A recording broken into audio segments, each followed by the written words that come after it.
The Rich and the Poor. Once upon a time, there was a boy whose family was very wealthy.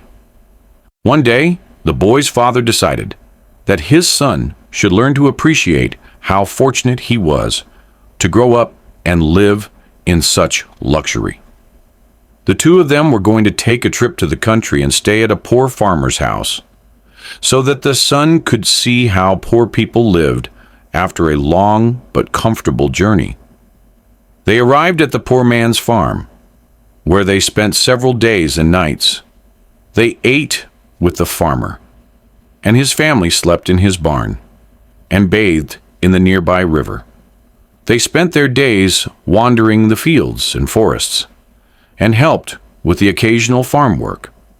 They visited the neighboring farms and spoke to other farmers and their families. At night, they sat by the fire and exchanged stories or laid on their beds of hay. Looking up at the stars, it was not a way of life the boy had been accustomed to, but he seemed to be enjoying himself and never once complained, which made the father very proud. After a few days, father and son both thanked the farmer and his family for their hospitality and offered them a few departing gifts before bidding them farewell and embarking on their long journey back home. Upon their return, the father asked his son how he had liked the trip. "Oh, it was great, father," the boy replied. "I am glad you enjoyed yourself." "And what did you learn? Do you understand the difference between how rich people and poor people live?" "Yes, I do," continued the boy. "Tell me more," the father urged. "Well," began the boy, "we only have one dog. The farmer and his family have 4. We have a swimming pool, but the farmer has a river that goes on for miles. We only have a small garden, while they have endless fields and forests.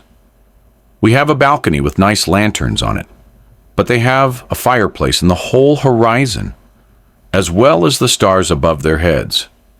At night, we buy our food, but they can grow their own. We have a fence around our house and garden to keep us safe. The farmer's property is too big to ever build a fence around it, and even if he wanted to, he doesn't need one.